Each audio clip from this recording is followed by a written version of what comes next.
Hey guys, so welcome to my pajamas. Also, if you can see, there's stuff in the Crabbitat. I have, like, tomorrow we have the light and some screen because you have to have the lid vented just a little bit where we are so you can have a little bit of airflow so the humidity doesn't go too crazy high. But also, you need to keep crabs in. So we're getting the mesh. It should be here. The mesh Travis is gonna go get. Hello, hi Daniel, hi. But yeah, so almost ready, and I'm gonna have a time lapse video after I compile all of the other little videos that I have. But anyways, I wanted to talk about the song that I mentioned last week, about that like just beautiful song that we've been listening to a lot. It's been a week. It's been a week since I was live. I was live on Thursday. Okay, hold on. But I'm gonna listen. Like, it's so crazy. So, like, this is the song that Travis was fixated on when he was still heavily medicated and kind of foggy still. We were watching Wakanda Forever, and it was the first day that he was semi-aware, and this scene came on. No, it's kind of wet, but I have it up in a ponytail. Yeah, my hair's not greasy right now. It's shiny, but not greasy. I washed it yesterday. But so this song, Con la brisa, which translates to with the breath, he rewound it and watched this scene over and over and over again. Yeah, I don't always wash my hair, so when I don't wash my hair, I put it up in a ponytail. Or if I don't wet my hair. So I'm not gonna I don't know how to sing the whole song because it's really dreamscapey. But I looked up the lyrics because I was like, what does that mean? I just wanted to look up, is it with the breath or with the breeze? And it is with the breeze. But the first verse is, I will give my whole life to get you out of the gloom. I will break with your penitence in this world that's falling apart. Give me a little bit more time, because my last breath I will give to show you the entire sky. In the clouds with you I will lay down. I've obviously jumped into the next part of the song. And the chorus is, and we blend in with the breeze, and we sail with the wind. Oh. Sorry, I have a scratchy part of my throat. I'm hoping that I'm not getting sick too. But I read that part, and I was like, okay, that's pretty. But this verse is what, I started bawling.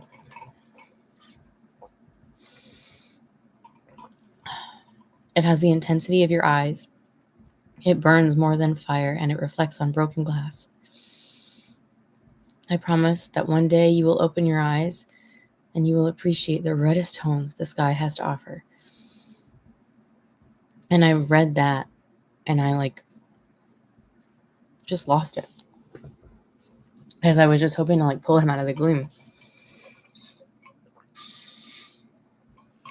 I wanted to help him open his eyes. So that song, when I read that line, I was like, also, Fireproof by Modest Yahoo. I feel like I've been listening to music through the lens of the stuff that's happened over the last 3 weeks.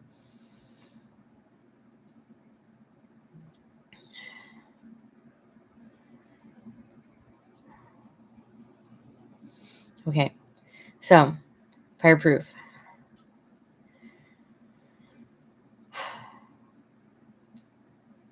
Oh, where's the part? So there's a lot of different parts in it. I don't want to go through the whole entire song. But even just I take a breath and feel gratitude. I shift my attitude. But for the pain that made me and the love that saved me when I was lost in my solitude, found my gratitude. So Travis had dreams where he was in a completely different reality. but he always found his way back to me.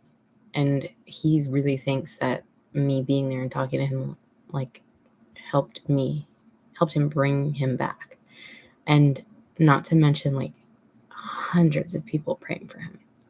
Like, all different religions and dogmas and like people who haven't prayed in years. So many people were praying for him. And I kept getting little signals. Like, I would see, like, angel numbers repeated, like, everywhere. And there would just be these little nuances. I think I mentioned in one of the other videos about the ring that one of the nurses had. That was a pretty big one for me. That was the moment that I was like, okay, like, God, whoever God is, really, like, God's got him. Like, otherwise she wouldn't have been his nurse. Like, that's just too perfect. And like the wave kind of began to be his symbol. Like, everyone would throw up the wave emoji to, like, show that they were thinking about us or they were thinking and praying for him. But there were a lot of moments like that. And Travis says he feels those too. Like, he felt us praying. Like, he's like, there's no, on paper, he shouldn't have survived. So, like, I've already said this in other videos, but, like, severe sepsis is 4 for lactate levels, and his were 4.9, and his body was already starting to go in shock.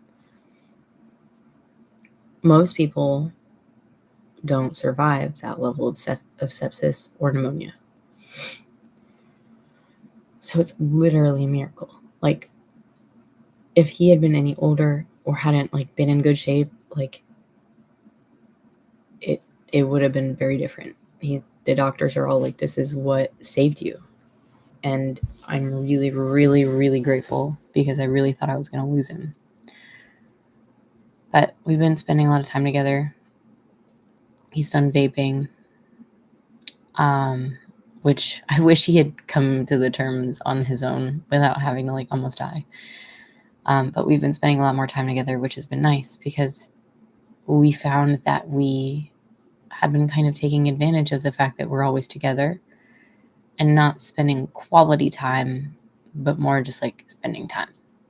So, like, we've been sitting and, like, actually enjoying each other's presence and talking about things and being open. And I'm grateful for that, because I don't want him to feel unloved or distant. And I don't want to miss out on life with him, because we're just like, oh, well, you're here anyway. So this has been a really beautiful, difficult experience. Also, the different things that I did to care for him when he was intubated or, like, still really heavily sedated, like, it brought a level of awareness to my love that I didn't know. Like, I think even more so than the love that I felt when I had my babies, which is crazy to me, because that is so vast. So, like, when I had each of my children, it was more noticeable with Victor, because I didn't know what to expect. I was already a super loving person, and I thought I knew, like, what, like, a lot of love was. But when I had him, I felt like the love that I knew was actually only a drop in the ocean.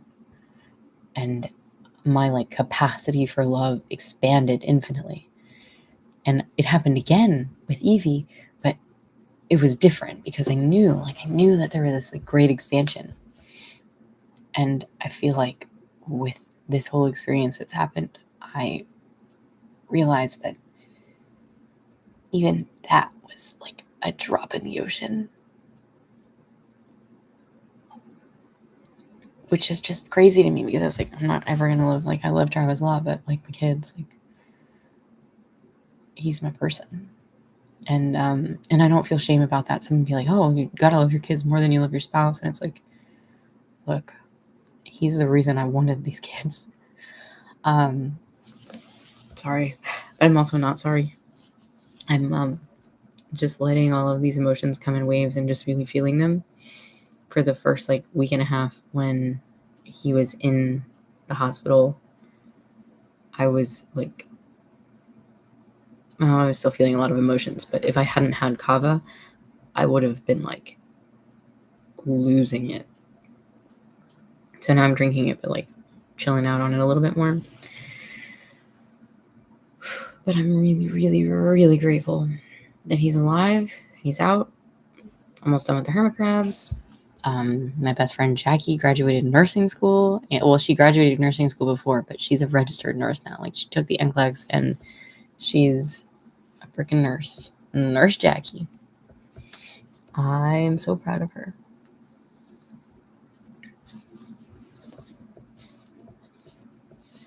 Yeah, my hair's not greasy. I mean, it looks greasy now that I take it out, but it's not really greasy. I washed it. It's just a little damp.